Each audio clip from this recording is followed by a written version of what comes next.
Everybody's up here? They got their stuff up? Okay, first off, I would say that Iowa is one of the toughest challengers, not only that we faced this year, but that have faced in so many years, because they can beat you in so many different ways. And you look at the fact of the games that they've had, starting with ours, that have come down to the last possession or the last few seconds of the game.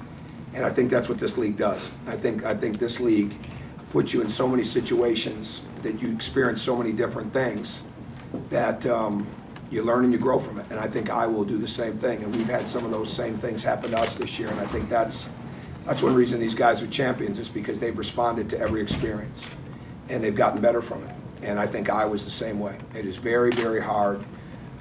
He's a great coach, as good as there is, and a great staff. And they can hurt you so many ways.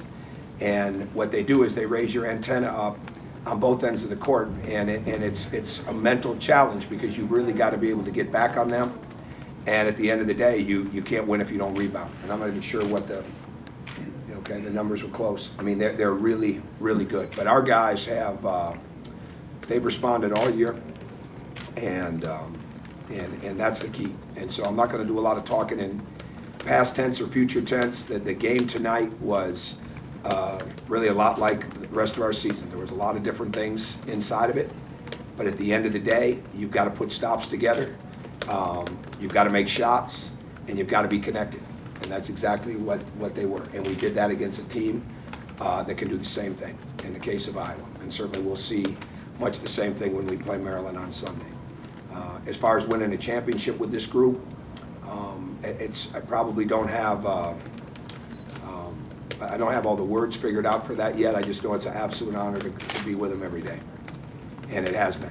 And I love them as much now as I loved them in the Duke locker room, because I believed in them then. Now we had a lot of room to get better. There's no doubt about that, and we certainly we weren't at that place yet, but the ingredients were there. The ingredients of workers, the ingredients of guys that cared about one another, guys that wanted to improve, guys that were working hard, and it continued to get better and better.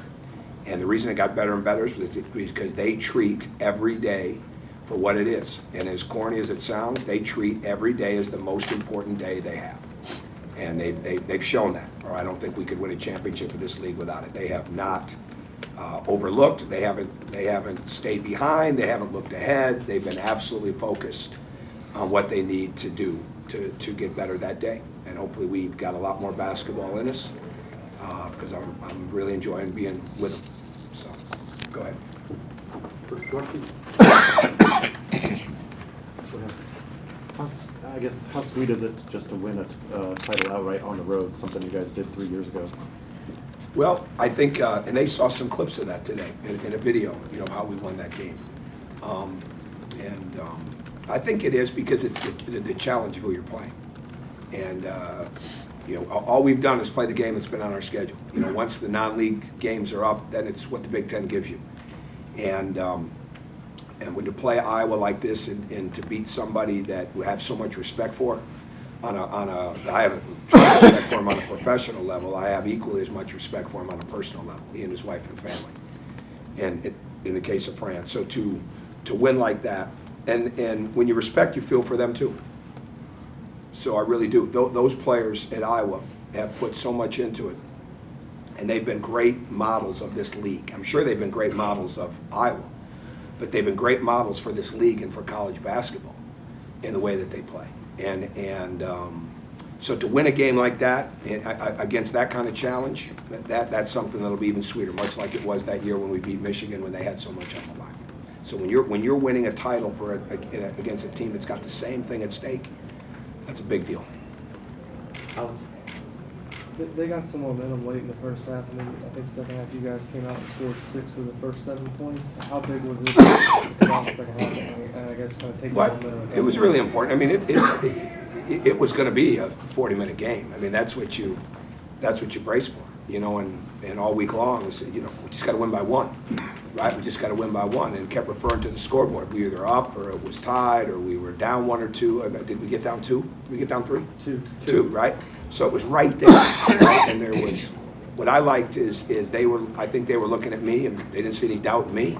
And I was looking back at them, and I didn't see any doubt in them. So it's going to be a game of runs. And as long as you're trying to make your adjustments, as long as you're learning from it, and I think that's key. I mean, it's silly to think they weren't going to go on a run. They're too good, right? And we had a couple things not go our way, and we had a lot of different lineups tonight, more than usual because of the foul situation. So I think the fact that we got our confidence shooting the ball in the first half at 60% really helped us. And in the second half, we knew we were going to have to be even better than what we were in transition. And we weren't going to, I mean, didn't think we might shoot 60% in the second half, but to bring them down even another step was the key to the game. Tom, we talked about. I know that Tom, I know you said you don't want to talk too much about the past or the future, but this is kind of, I guess, 6 years you spent with Yogi if you go back to when he committed. I know he was with you. Longer than that, in all honesty. I remember met him as a freshman. Riding him around on a golf cart at Indiana when he was a freshman. I know you obviously had him in 2013, but what does this mean for you with him as a senior, and frankly the way he's played in Big Ten? But what we're going to do this week is, because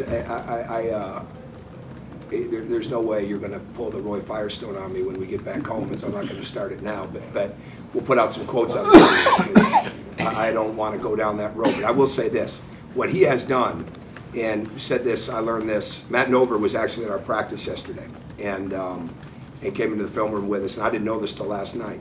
89-93, right? 89 and 93, Matt Nover was the last Indiana player to play on 2 outright champions. Yes. Is that right? Yogi Ferrell's got that now, right? That's a pretty big deal. Here's how I would sum up Yogi. He came in a champion. He helped us win a championship the first year, and so far right now he's got one as a senior. I'd say that's pretty remarkable. A lot of growth in between. All right, a lot of great days, a lot of hard days, but I love him to death, and to be a part of it with him and to watch him grow is fantastic. And I think he's showing that he is not only one of the best defenders in this league, but in the entire country.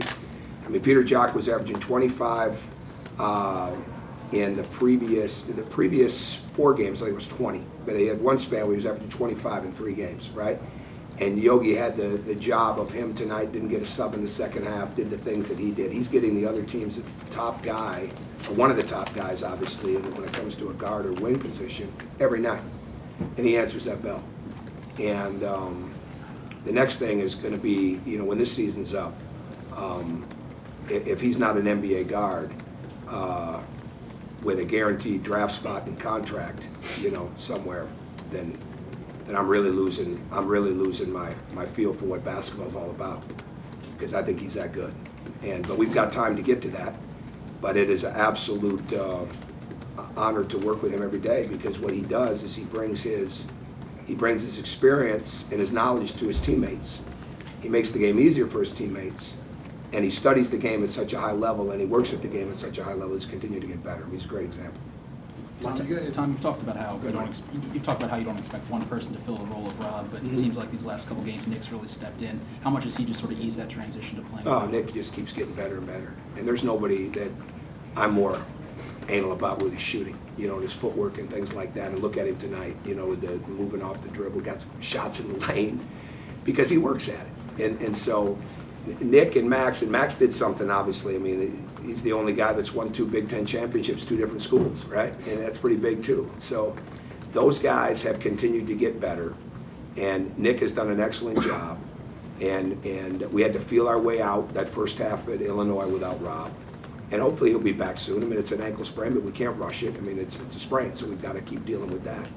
But it's much like what happened when James went out. You take 16 points out of the lineup, doesn't matter what anybody says, that's 16 points. That's a guy that can make shots at a high level and is getting better at every area of the game. So it takes a bit for your team to adjust when a guy is out, and you've got to have more and more guys step up and fill that role. And I think Nick's playing with a ton of confidence. Tom, I missed somebody. Yeah, go ahead. You guys continue to overcome adversities all year. You lose James, you keep winning. You lose Robert, you keep winning. You got a battle tonight. What is it about this group that whatever happens, they seem capable of answering the bell? I think they're resilient. You know, I think there's certain words probably that, you know, there's a dictionary definition, you know, and then you look out at your team and say, okay, that's what that looks like to me. And so they're resilient. And again, I can't say enough how much they put into each day. There's not a look behind, look forward. You know, even when we lost to Penn State, they weren't looking ahead to Iowa. We just didn't play as well, right? And I've never looked at them like they're getting out of the moment that's most important. And I think that's what it is. And I think that manifests itself in the game. And with possessions and multiple stops and understanding when we got to execute. Tonight we did something that we have not done a great job of, and that's where we understood that, you know, one of the last things on the board was we've got to play for 40 minutes through the paint. We can't play 20 minutes through the paint. We've got to play for 40 minutes. We can't play 30 minutes. We've got to play for 40 minutes. And that means that the ball has got to get reversed. It's got to touch the paint, whether it's the post or the drive. It's got to create those situations, closeouts and helps. And when you have a team of guys who can shoot it like we do, then that makes it that much easier and that much better. But I think they get confidence from one another, you know, because of that resiliency and because of the way they're connected on a daily basis. Zach? Tom, buckets were hard to get late in the game, and Yogi drained that huge three. You ever seen him make a bigger shot? And that shot took some I'll have guts. to think about that one, but that is a huge shot. Yeah, that put us up 5, right? Mhm. That was big. Yeah, that was absolutely big. And what I think we'll see when we watch the film is I think he shot it perfectly. Right, it was a challenge shot, but he had his footwork was right, his hand was right, and he can score so many different ways. But it all comes down to the fundamentals, you know, those feet and his hands, and like with all of them, right? And you know, a lot of times what happens in shooting is you take a good shot and you make it a bad shot because you take it badly, right? He took that shot, it's a tough shot, and he took it very good, and he didn't take it as a hero shot. He took it as a shot in the flow. And that's such a key. So as far as where it ranks, I don't know yet. Maybe he's got more in him. I know he had some as a freshman, and I don't want to think in that frame yet. But it was huge. Coach, Coach McCaffrey praised your team for sharing the ball really well tonight. If it was just the starting 5, that might be understandable. But with the foul situation, there were so many different guys playing. Do you think that there's cohesion, like even through the depth of your? Oh, I don't think we win a championship without that. Absolutely. I think everybody steps up. I mean, they buy in, and Ryan Burton could have easily been that guy too, you know, and Harrison Nego coming in the way that he's doing. Jawan Morgan has now made it 3, I think, 4 straight games? Yeah. Yeah, I mean, and we work on that constantly, right? So they have confidence in each other. I'd like to think I have tremendous confidence in those guys. And if they're in the game, they need to impact the game. And that's the most important thing. And what's happened, especially over the last, I'd say, 3 or 4 weeks, is there's a little more. They will speak up on each other, and not just in the film room. The film room is a place, practice is a place, but the court is a place, and it's good.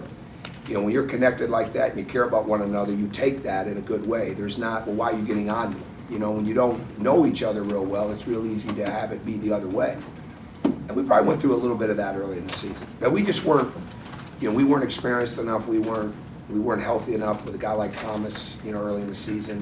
We just weren't there yet. But these guys have continued to grow, and I don't think any of them look at our walk-ons or our freshmen any differently than they look at each other.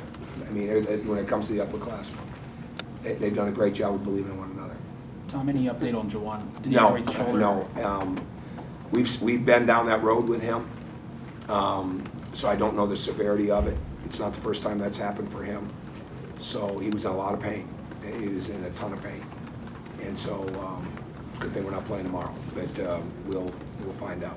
But I don't have any true update other than I've been with him, but I don't have the doctor's update. Coach, All right. thank you. Thank you very much. One Thank quick you. note.